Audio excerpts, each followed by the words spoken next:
Selamat datang di Kalosa Gadget.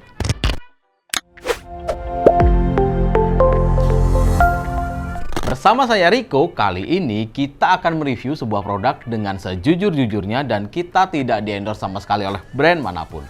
Saat ini kita akan membahas sebuah laptop dengan grafik RTX yang bisa dikatakan secara harga dia paling murah. Tapi sebelum kita lanjut ke pembahasan videonya, jangan lupa klik tombol subscribe dan nyalakan loncengnya agar kalian tidak ketinggalan info dan berita terbaru dari kita. Dan mengingatkan untuk teman-teman bahwa video kita akan selalu tampil di hari Rabu jam 6 sore dan hari Minggu jam 12 siang. Oke, sekarang kita akan lanjut ke pembahasan videonya. Seperti yang saya katakan di awal tadi, kita akan membahas sebuah laptop dengan grafik RTX yang bisa dikatakan paling murah dan ini sangat menyenangkan untuk kalian para konten kreator atau mungkin kalian para entusias gamers. Seri apa itu? Ini dia.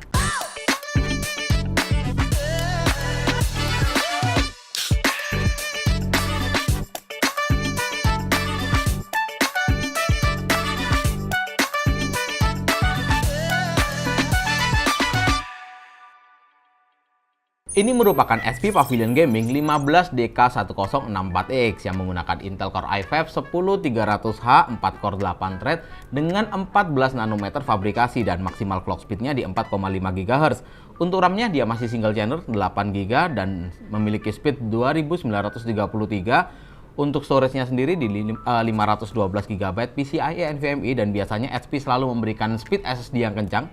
Nanti kita akan cek. Untuk grafik card-nya ini yang paling menarik, dia ditenagai oleh RTX 2060 Max-Q Design 6GB GDDR6. Dan laptop ini dibanderol di harga 15.999.000 include garansi 2 tahun, Accidental Damage Protection dan Office Home Student 2019. Untuk modelnya sendiri, laptop ini masih sedikit mirip seperti Pavilion Gaming yang lain atau Pavilion Gaming yang sudah pernah kita review. Perbedaannya adalah hanya di bagian engselnya, di mana di Pavilion Gaming yang lain memiliki engsel di bagian tengah dan sedikit lebih lebar. Dan kalau yang seri seperti ini, dia lebih kecil dan berada di center atau di tengah. Dan dia lebih mirip seperti Omen tahun 2020.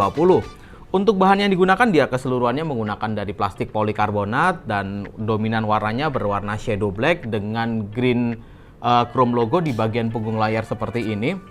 Dan dimensinya sendiri bisa dikatakan cukup besar di 36 x 25,6 cm dan ketebalannya di 2,34 cm. Untuk bobotnya sendiri juga tidak bisa dikatakan ringan dengan 2,2 kg saja. Beralih ke bagian layarnya, seperti biasa HP selalu menyebut frame di bagian layarnya dengan micro edge display dengan sisi bezel kanan dan kiri dia buat tipis, tapi di bagian atas dan bawah masih sedikit tebal. Di bawah terdapat logo HP kecil di bagian tengah dan di atas terdapat webcam dengan resolusi 720p atau HD dengan 30 frame per second, dan secara kualitas bisa dikatakan laptop ini memiliki webcam yang sangat baik. Untuk layarnya sendiri dia menggunakan 15,6 inch anti-glare dengan resolusi Full HD 250 nit dan sayangnya dia masih menggunakan 45% NTSC atau sekitar 62% sRGB. Tapi tidak masalah karena layarnya sudah mendukung 144 Hz. Artinya apa? Laptop ini dengan spesifikasi seperti ini sangat cocok untuk kalian para entusias gamer yang membutuhkan FPS tinggi atau menuntut sebuah FPS tinggi, atau bagi kalian yang membutuhkan laptop desain yang tidak menuntut akurasi warna yang terlalu tinggi. Turun ke bagian palm rest-nya, di bagian atas terdapat bar dengan model 3D heksagonal yang cukup keren, dan sebenarnya dia adalah keluaran speaker atau output speaker yang sudah tersertifikasi oleh Bang & Olufsen. Artinya speakernya bisa dikatakan tidak main-main. Di bagian pojok kiri atas terdapat tombol power yang terpisah dari keyboardnya, dan seperti ini yang paling saya suka. Untuk keyboardnya sendiri dia menggunakan full size keyboard dengan numeric keypad di bagian kanan atau terdapat tombol angka di bagian kanan. Terdapat pula backlit dengan acid green backlight yang kalian dapat atur menggunakan tombol F5 dan memiliki 3 level pencahayaan. Untuk feel-nya sendiri ini sangat mirip seperti Lenovo IdeaPad Gaming 3 dengan feel klik yang cukup mantap. Tapi kelemahannya, untuk finishing keyboardnya agak sedikit licin di tangan saya. Dan salah satu kelemahan lagi terdapat pada tombol arrow-nya, di mana up and down-nya menggunakan house key. Jadi tidak terlalu besar sehingga tidak terlalu nyaman untuk kalian pakai mengerjakan office atau laporan pekerjaan. Turun ke bagian bawahnya lagi, lebih tepatnya di bagian touchpad. Untuk ukurannya dia sedikit lebih lebar, jadi sangat lega jika kita pakai. Dan touchpad-nya sudah didukung Windows Precision Driver dan Palm Technology Rejection. Artinya saat posisi telapak tangan kita menyentuh touchpad pada saat kita mengetik itu tidak mengganggu sama sekali. Cuma sedikit kelemahannya dia finishingnya terlalu licin dan terlalu sensitif. Untuk di bagian palm press lain terdapat stiker Intel Core i5 generasi ke-10, Nvidia RTX 144Hz refresh rate, dan Office Home Student yang menandakan laptop ini memiliki semua itu. Beralih ke bagian portnya, dan HP selalu memberikan port yang terbaik untuk penggunanya. Terbukti, dia tidak menggunakan sama sekali USB Type-A 2.0 yang bisa dikatakan terlalu lama transfer datanya dan secara umur dia terlalu uzur. Di bagian kanan, dia menyertakan DC-in, 2 buah port USB Type-A 3.2 generasi yang pertama, dan combo jack audio. Di bagian kirinya terdapat HDMI, USB Type-A 3.2 generasi yang pertama, RJ45 port atau LAN port, USB Type-C 3.2 generasi yang kedua yang juga bertindak sebagai always on USB dan DisplayPort, serta tidak ketinggalan SD card reader di bagian kiri. Tidak ketinggalan software Omen Command Center yang dapat kalian gunakan untuk user skenario atau memonitor hardware kalian.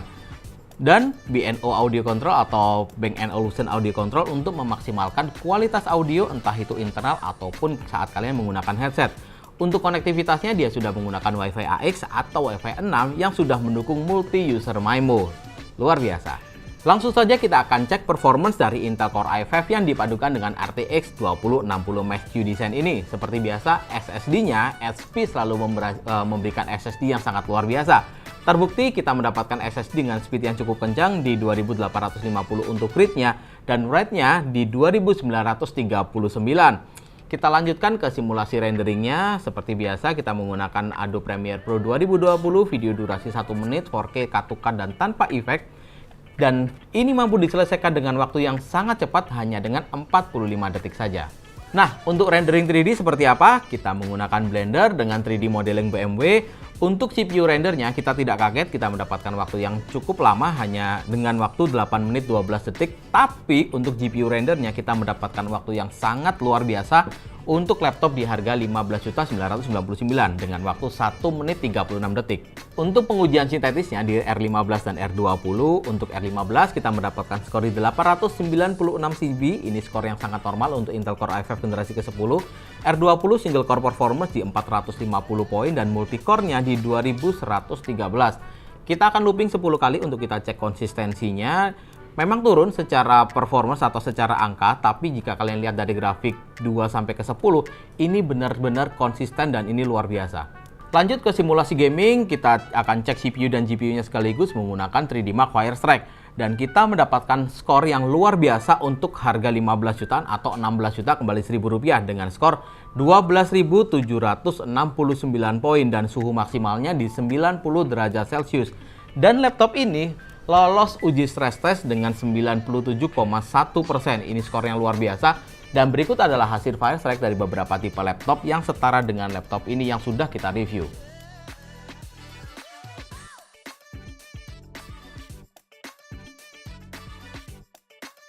Untuk pengujian real gamingnya seperti ini.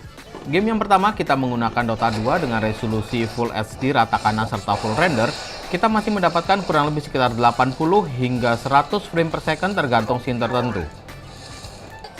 Game selanjutnya kita menggunakan NFS Hit dengan resolusi Full HD dan grafik Ultra. Kita masih mendapatkan kurang lebih sekitar 45 hingga 48 frame per second. Untuk suhu permukaannya di bagian kiri ini cukup aman, tapi cukup tinggi di bagian tengah, khususnya di tombol atau key 890 atau IO dan tombol P. Ini cukup tinggi. Saat settingannya kita ubah ke mode grafik low, tetap dengan resolusi Full HD, kita masih mendapatkan kurang lebih sekitar 58 hingga 60 frame per second. Ini cukup enak untuk dimainkan.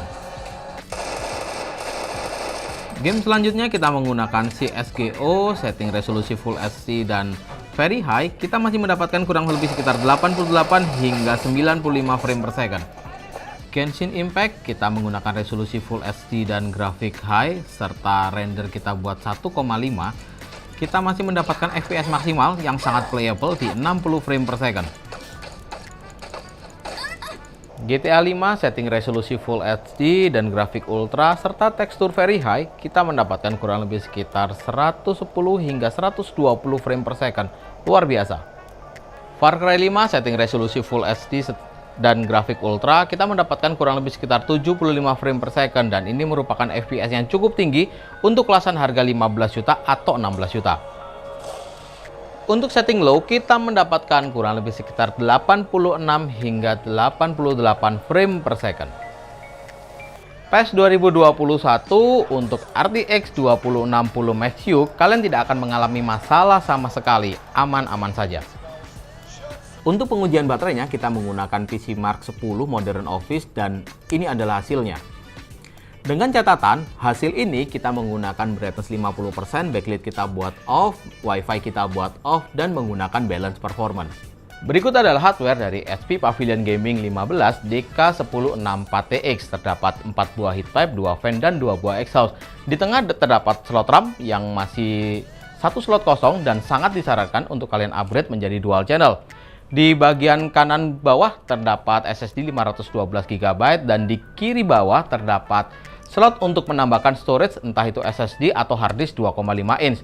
Untuk baterainya sendiri memiliki kapasitas 4300 dengan 52,5 Wh. Bisa jadi laptop ini merupakan laptop dengan best value untuk kelasan harga 16 juta. Performance dan konsistensinya bisa dikatakan juga di atas rata-rata dibandingkan laptop lain. Dan performanya sekali lagi sangat cocok untuk kalian untuk segala kebutuhan, entah mau editing atau rendering, coding, atau bahkan gaming. Laptop ini mantap untuk kalian pakai.